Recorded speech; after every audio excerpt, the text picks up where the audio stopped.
Welcome to Kinship Cafe. I'm your host, Jim Jones. So glad you could join us. And we are continuing our study through the Daodejing, and we are currently in chapter 48. So we'll go ahead and jump in here. I actually want to begin by going back a few chapters and look at kind of a high level the different themes that were happening, because they really tied together well in this particular section and help to bring us to what they're trying to illustrate in chapter 48. So let's go ahead and jump in. We're going to go back to actually chapter 45.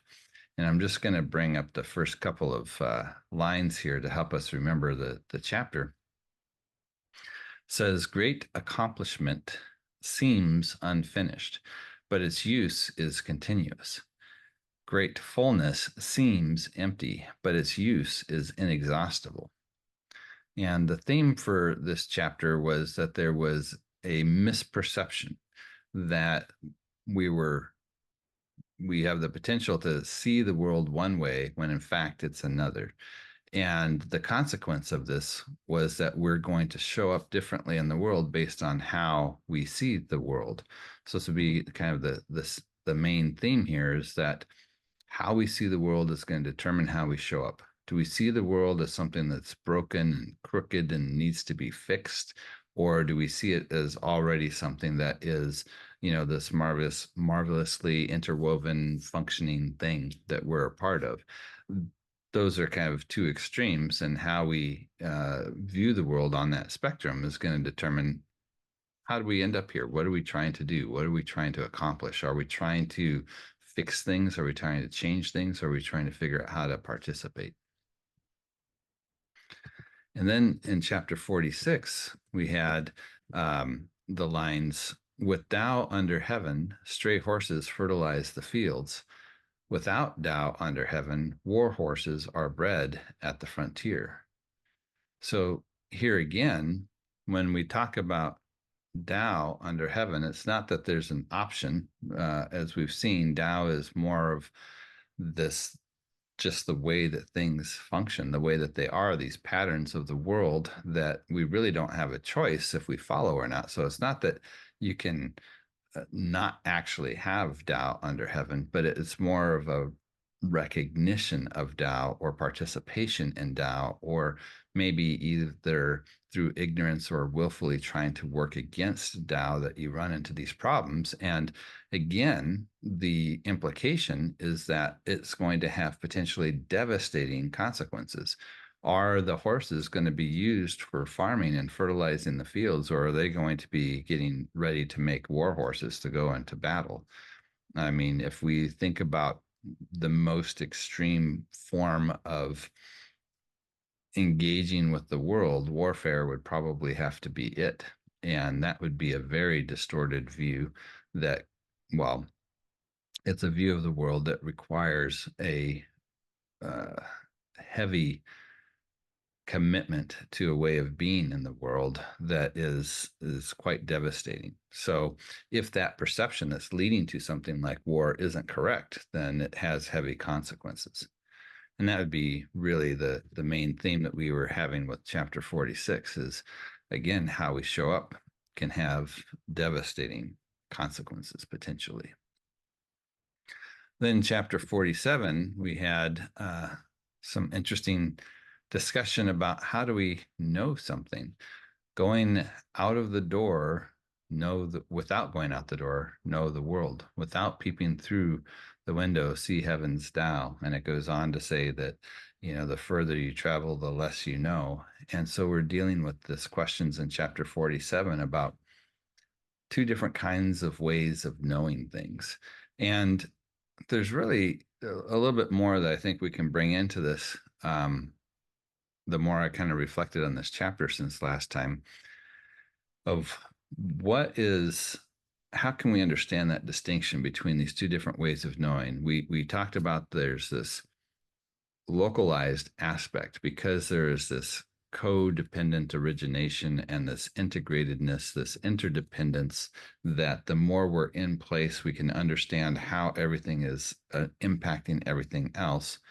The more we try to leave that or go away from it, we lose that ability to understand to the same degree, which would be one of the concerns about leaving, because you're stepping away from that. But I think if we look at the flow of these last couple of chapters up to 47, the other thing that comes into play is how we are perceiving the world is also going to have an impact on how we look at the world. So the question is, if we're seeing an integrated whole that we're a part of, then how we learn, how we can master, has everything to do with how do we recognize what we're embedded in and how we're connected to it. On the other hand, if we see the excuse me, the world as something that's broken or in need of change, as some of the other teachers of that classical period thought, then it's not so much a question of how do we look to nature to understand how things work, or that somehow humans have kind of some built-in propensity for knowing how to treat each other. It's something that needs to be, in a sense, discovered, or that somebody else created that needs to be imposed. And this is what we've talked about in the past with Wu Wei, that there's this constructed way of being or knowing or acting that is imposed, that the Taoists are frequently pushing back against. And this imposed or constructed way of knowing or being in the world is thought to be, in these other schools of thought, something that's necessary, that has to be imposed. And this could be another way that they're looking at this idea of traveling to try and get to knowledge, is maybe that it's not something that exists within the context. It's something that has to be brought in. And I suspect that might be a bit more of what they're thinking of with that idea of traveling in terms of how we lose knowledge. So how we view the world can distort our pursuit of knowledge. Is it found in nature, or is it constructed by the sage kings that needs to be discovered and continuously imposed? So that was kind of a quick journey over the last couple of chapters. I noticed, Dwayne, you were starting to pick up that older version of the Feng and English translation of the Daodejing. That one was actually, or a version of that was the first one I came across back in the mid 80s. And I still have it here, but it's actually in the other room. But I really like that. It's got some nice pictures along with it. Is that something that, is that the one you normally read or look at? Yeah, that was the uh, I sort of have a special connection with that edition because it was on the it was on a bookshelf at my house growing up, and I picked it up and read it when I was like 13 or so, and it didn't make any sense. It was just a bunch of gobbledygook. But then when I was in graduate school the first time, after I started practicing internal martial arts, which triggered the first major spiritual awakening in my life, then for some reason I thought to pick up that book again, and I read it, that particular edition, and it felt so clear and meaningful. It was like sitting down in the same room and doing a Vulcan mind meld with whatever entity or person or open source collaborative effort authored that book. Um, it was really profound. So that's always the one that I felt like I had a special connection with. I've Yeah, read a lot of editions, but I've always kept that one close. that's kind of a very similar thing that happened with me. I was in high school when I came across that edition, and it intrigued me, but it was also at the same time like very baffling. It's like, what exactly are they trying to say? And then I kind of set it aside and came back to it maybe 20 years later, and uh, all of a sudden it was the life experience had now created a context in which I was able to look at it differently, and all of a sudden things made a lot more sense than they did. But I find even still, I have, doing the deep dives into trying to understand more about the cultures and the different philosophy, it continues to open up. It's just fascinating how much is there in what seems like some very simple words. Well, let's jump into our chapter for today then. So, chapter 48. In the pursuit of learning, something is acquired every day. In the pursuit of the Tao, every day something is relinquished. Less and less is done until non-action is achieved. When nothing is done, nothing is left undone. The world is governed by letting things take their course. It cannot be governed through interference. So I just read through the whole passage there, but I'm going to back up to the beginning of it. Oops, where am I? And see if you have some initial thoughts, especially in the context that we just saw with the previous 3 chapters, how there's a continuing theme that we're seeing here. Again, obviously, it's talking about this idea of learning, or at least the pursuit of something.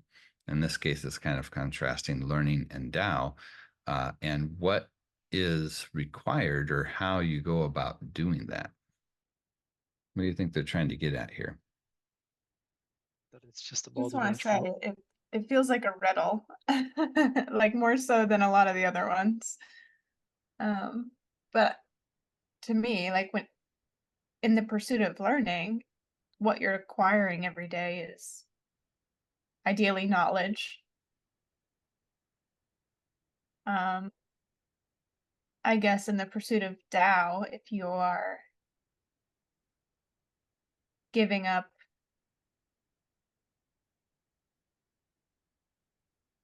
the things that Tao says you should give up, like material things or desires or things like that, then you're So, relinquishing them, but you're also gaining, I feel like. So I don't know. I'm having a hard time with this one. mhm. To me, this one feels like it's a Tao is the natural order of things, and it's just we are here as an interference more than anything else.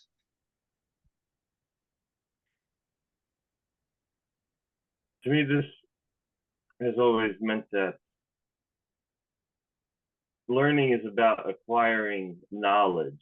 You, when you learn, you know something today that you didn't know yesterday, so there's more there.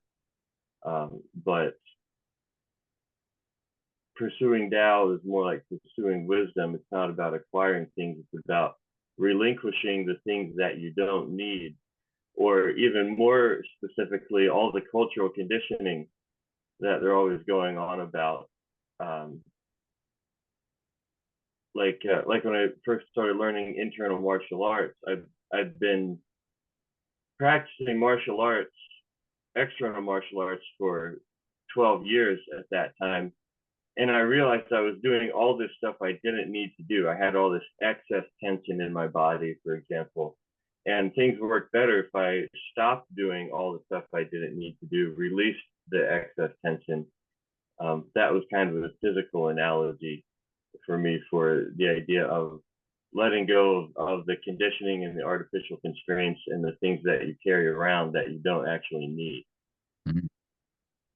Well, I think there's a lot with what several of you brought up here in terms of clearly learning is being said to acquire things here. And so there's the obvious thing that we're acquiring that knowledge. But I think to Dane's point, if we think about the two different perspectives of the world, that's been kind of this theme coming up to this point, that bring about a different way of looking at the world, and how we look at what are we trying to achieve, or what do we gain here? And especially with the last chapter, in terms of the two different ways of pursuing knowledge, one was this idea that we can look at how everything is integrated to understand, the nature of things, essentially looking to nature to understand how the world works, versus looking to more of these prescribed ways of being in the world that get imposed. So to kind of put into modern language, if we were to talk about, what do we do with kids? Are they a blank slate and we just need to impose on them a particular way of being? Or is there something that's innately there that we need to encourage to thrive? This would be, at a very simplified level, kind of these two different approaches, right? That there's something that's already there, and maybe that something that's already there is a good thing, or at least it functions in terms of how everything integrates together, which needs to be encouraged to flourish, as opposed to, let's say, human nature is bad, kind of the viewpoint that we're all born sinners or something like that, and that we need to impose a way of being that's going to cause us not to act on our human nature. Our human nature would be something we're trying to suppress. These would be two very different approaches.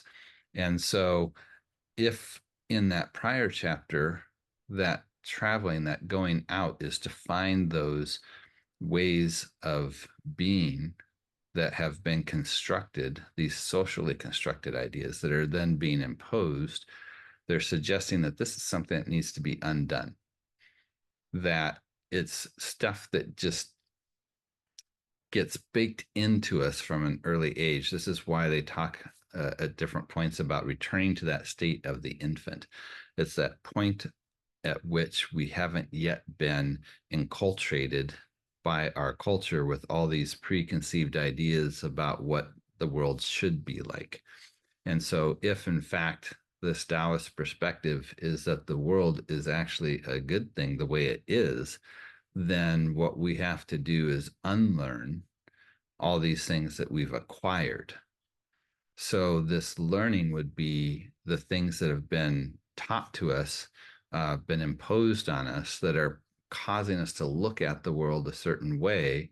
But if we're going to, in fact, pursue the Tao, then a big part of what we have to do is figure out how to unpack that, how to get out of that tangled mess of perception in which we've been taught to look at the world a certain way, and how we're supposed to act a certain way to get at something that's going to be more consistent with the way things are, which in this Taoist way of thinking about things is going to allow for things to flourish and to do well.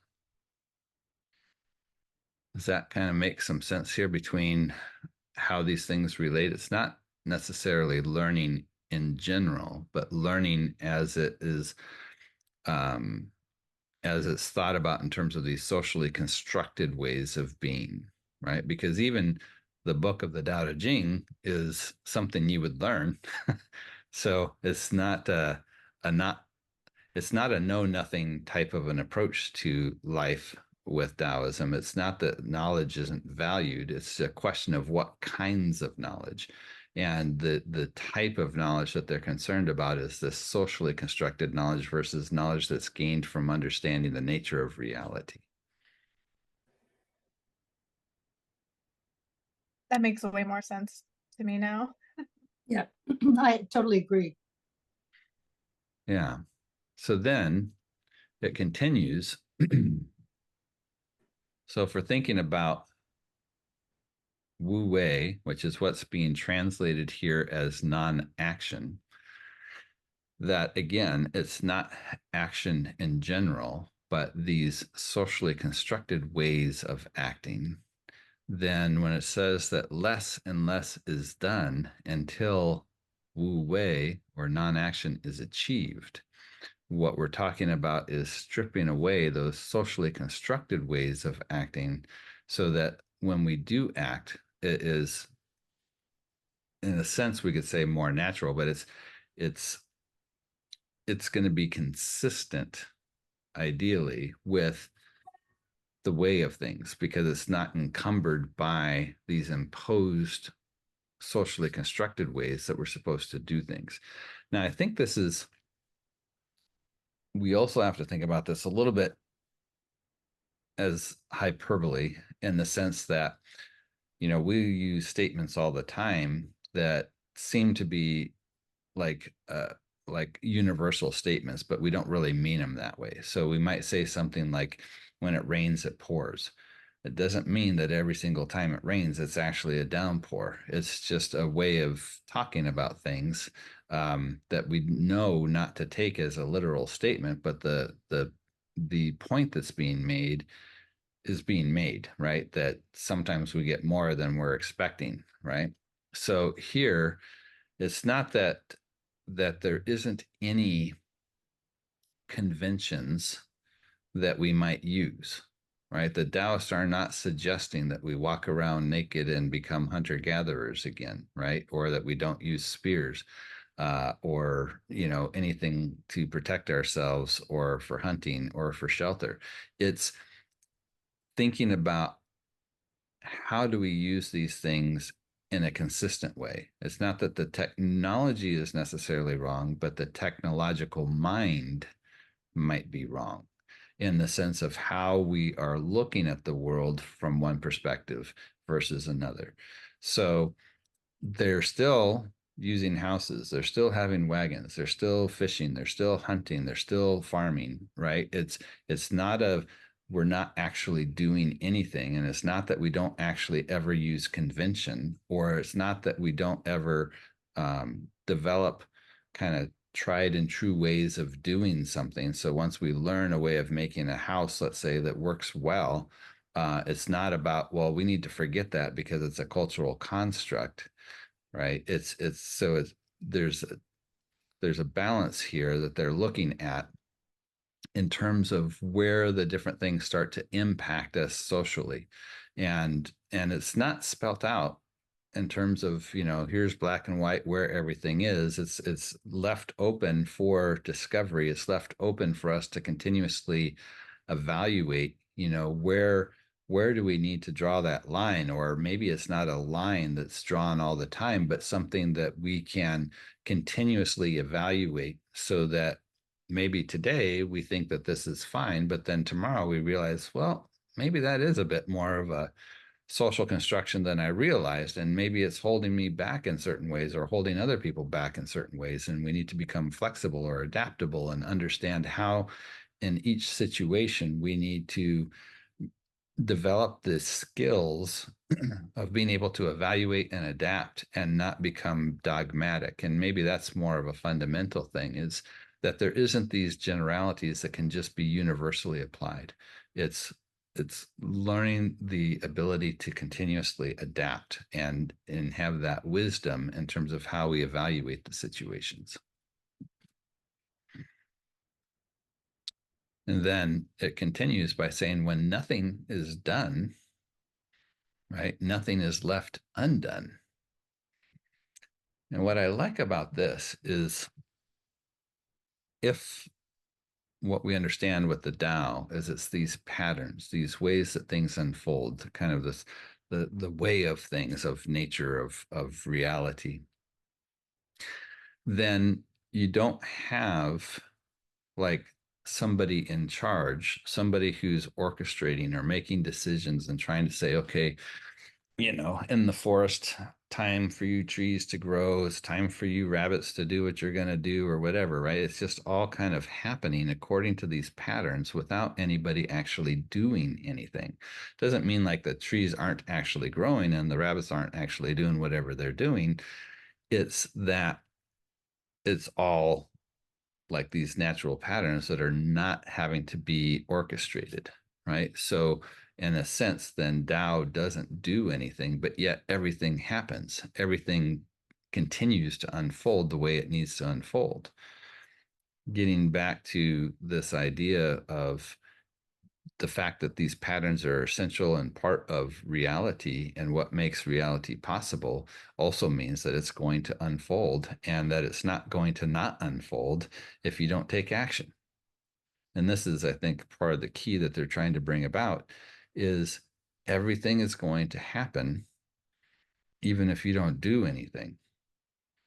But again, we don't want to take this to the extreme that they're saying that we shouldn't actually do anything, because clearly the Taoists are trying to inform us of this way of being in the world, that there is still, implications for how we show up and what we do. It doesn't mean that things are going to stop. It just means that, is it going to unfold in a way that is going to bring about greater flourishing? Or is it going to be frustrated because we are going to be acting in ways that are going to cause the situation to not be ideal for flourishing, right? Because of our resistance to the way things are, or trying to impose something opposite or contrary to the way things should be. I know it's a little bit of a kind of a chicken and egg kind of situation where it's like hard to get your head around how these two things interact with each other. But does this kind of make sense in terms of why they can say that when nothing is done, nothing is left undone? Yeah, I think so. For me, at least, the question that comes up is like, how do we tell our own trees to stop growing? Like it's kind of hard to flex that muscle, I think, especially with our, the way life is for us at the moment. But yeah, it's kind of saying to me like, go with the flow and let your gut take over, a little bit. Don't try to force things to happen. Mm. I think there is an inherent danger in that, in terms of the rest of the society or the rest of the people we live with. And I think the last section that you just talked about, Jim, about finding what is the thing that should be left alone, what is the thing that still should be, worked on, is kind of crucial for this understanding. Because if I grow up in a toxic, abusive environment, I have to make changes to get myself out of it to simply survive. And I don't necessarily want to live in a world where just because it's being done to me, it's the will of something, and I need to just let myself die because of the consequences. Same thing going with like domesticating animals or breeding animals for food, or GMOing crops for better yields so we can sustain more people, stuff like that. So as you talked about, like finding the balance in terms of, doesn't mean that to do anything, just trying to go with the flow where it's just beneficial. As Taylor said, how do we stop our own trees from growing? It's just finding the right balance. The understanding here, I think, is important.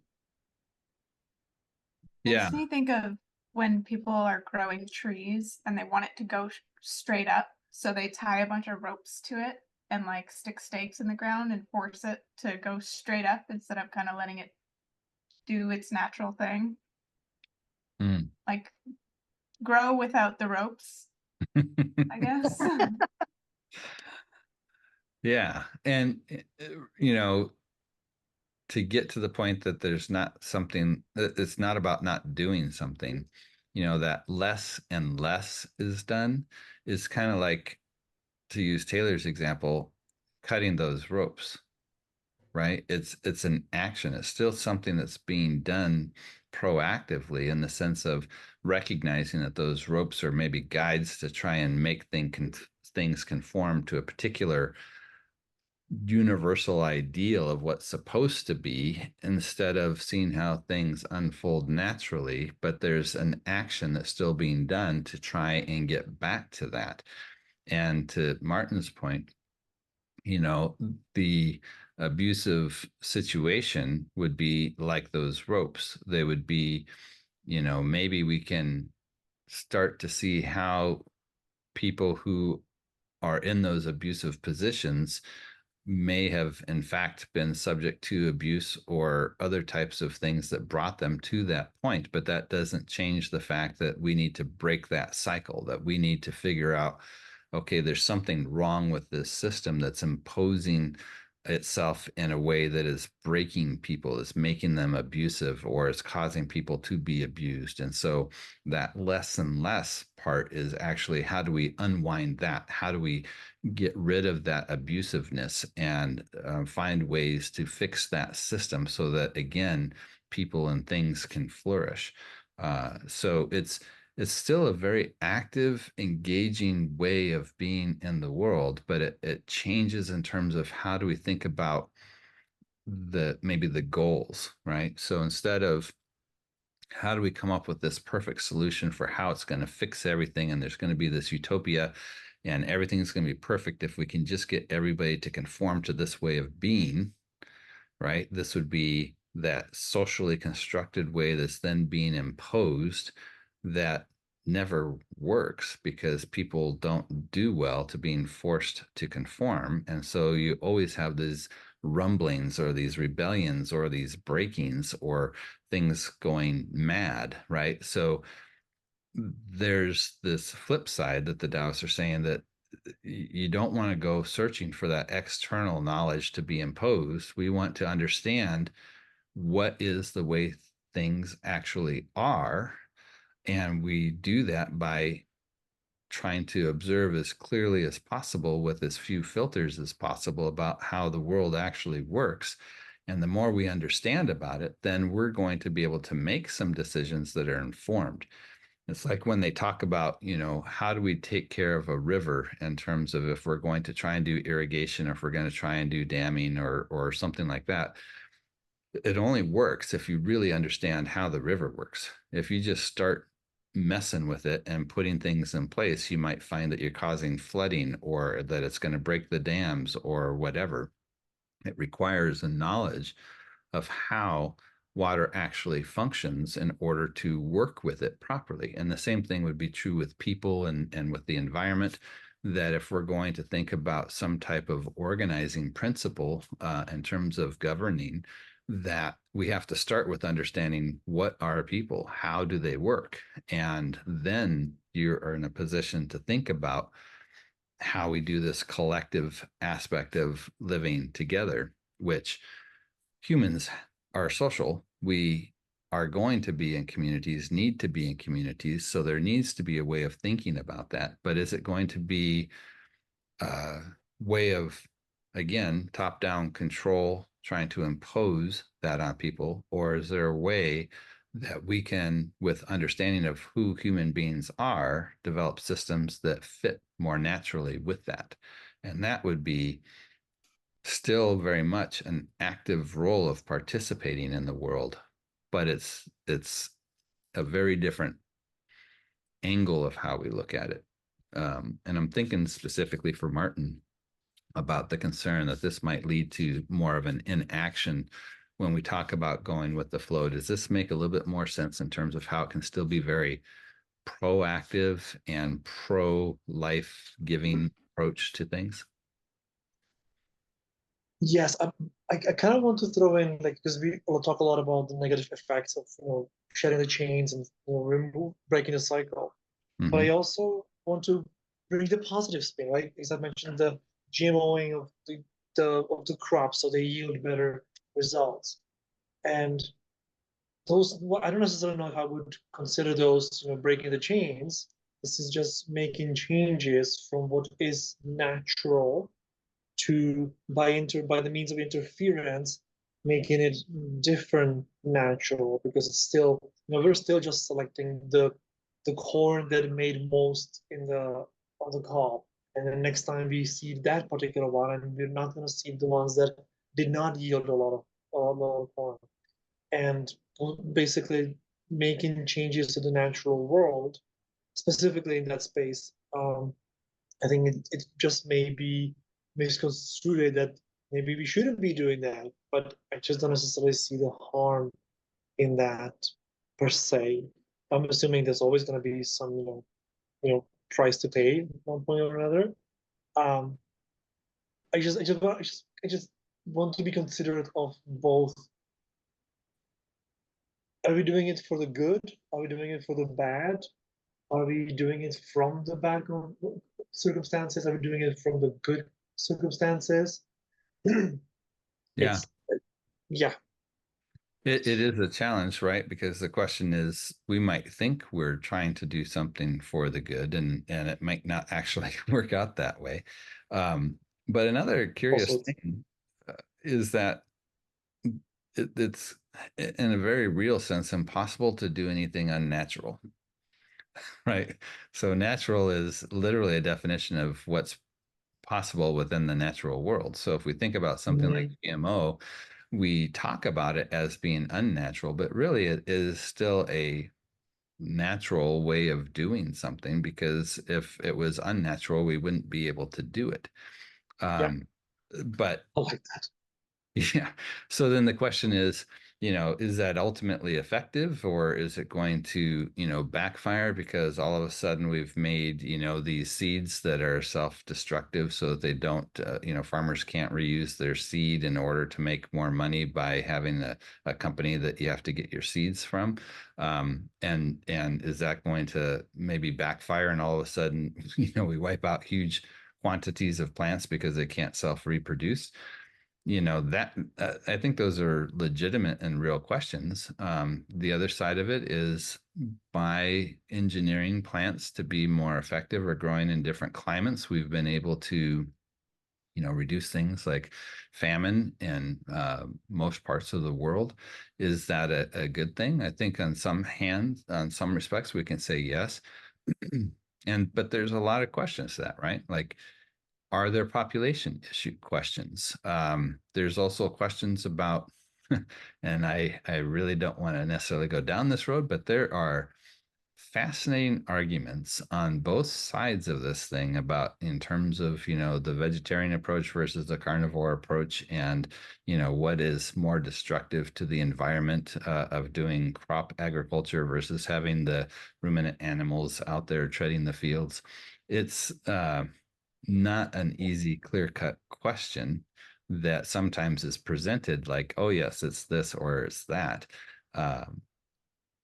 But because it's not clear-cut, this is where we need to continue to have that humility that we can never know everything about anything, that we have to continuously be adaptable to changing information, things that we learn, things that we discover. The more that we're using our minds to understand how things work, the more we can untangle some of these webs. But it's an ongoing process that's never finished. But we just need to be careful, I think, not to get into these dogmatic positions. I think that's where we get into the most trouble. So then the conclusion of this, again, we're reminded that they're still thinking about this from the question of governing, or this rulership idea. So the world is governed by letting things take their course. It cannot be governed through interference. And this is a theme we've kind of seen throughout as well, that's really getting back to this idea of trying to impose the will on reality, especially when it's coming from somebody that has personal desires in terms of leadership. They're in the position for personal gain, or that they've got certain biases. These things are going to be very detrimental, and this would be where that interference comes into play, and it frequently backfires. So then what they're suggesting is that proper governing of the world has to do with, when it says letting things take their course, I wouldn't say that this means not being involved, but how do we how are we involved in a way that we help to encourage things to flourish in their natural way, as opposed to trying to impose artificial systems that are maybe not helpful for life to flourish. This is where it gets confusing to me, because it's like, if you can do it, it's natural. So how do you argue against that? Well, I think the To argument is say not, that like it's not interference because we can do it, so it's natural. well, interference is different than the question of natural, right? So if we're using natural versus unnatural as a criteria, I think you run into trouble, because you're right. You can't say that something's unnatural. But if we're talking about the question, and I think it would be fair to say from the Taoist perspective that what they're looking at in terms of the criteria has more to do with this idea of what is effective at allowing life to flourish as kind of their guiding principle. Then what they're looking at is the detrimental aspects that happen when you start to interfere in the way of acting out of a position of personal gain or personal benefit. This is what the critique of the rulers frequently is. You know, you don't want somebody there who's there for themselves. You want somebody who's there for the sake of the community and for the common good. And if that's the case, then what we need to do is, how can they govern in such a way that it's going to help bring about the greater flourishing of life? And again, they would elevate this beyond simply or just limited to human life, but to the whole biosphere itself, right? Because it's not just about how humans get along, but it's about how the whole system works. And this would be, I think, their criteria for how they're looking at this idea of letting things take their course versus interference, is more about how do we protect and work towards creating systems that encourage flourishing of all life, as opposed to interference, especially for personal gain, to try and control and use the system. But it's not really a question about natural versus unnatural, because of exactly what you said. If you can do it, it's natural. Yeah. I'm still a little like, because if we have medicine, right, and we're killing like antibiotics, for example, we're helping like humans and animals live because they're antibiotics, but at the same time, then we're killing that bacteria. Yeah. So But this would be another thing that we would see, that if we're looking at how the world works and how life works at a fundamental level, life feeds on life, right? There is yeah, no life without death. So it's not that nothing is ever going to eat something else that's alive. It's how do we do that in a way that is not, um, you know, over hunting or overfishing or over, uh, mm, abusing the land by monocrop agriculture that just destroys the topsoil. It's learning those kinds of balances for how do these systems work together. But it's never a situation that you're not going to have death as part of the equation, because death is actually part of the essential equation for how life functions. And everything is food for something else, right? It's it's just, that's how that whole system is kind of the integrated. circle of life. The circle of life. Yeah. And so the question is more along the lines of, how do we do it wisely? How do we do it in a way that demonstrates care and concern for the system, versus one that is just kind of clumsily coming through and being destructive? Okay. We're gonna have to bring this one to a close a little bit earlier, because I do have a meeting I have to get to right after this. Well, I want to thank everybody for joining us today. And if you're watching this on video and you'd like to be a part of the live discussion, you can register your email at www.kinship.cafe. and you'll get emails for this live Zoom discussion on Friday mornings or for the in-person discussion on Sunday mornings if you happen to be in the Southern California area. So hope to see you all again soon. Take care. Thanks, Jim. Bye. Thank you.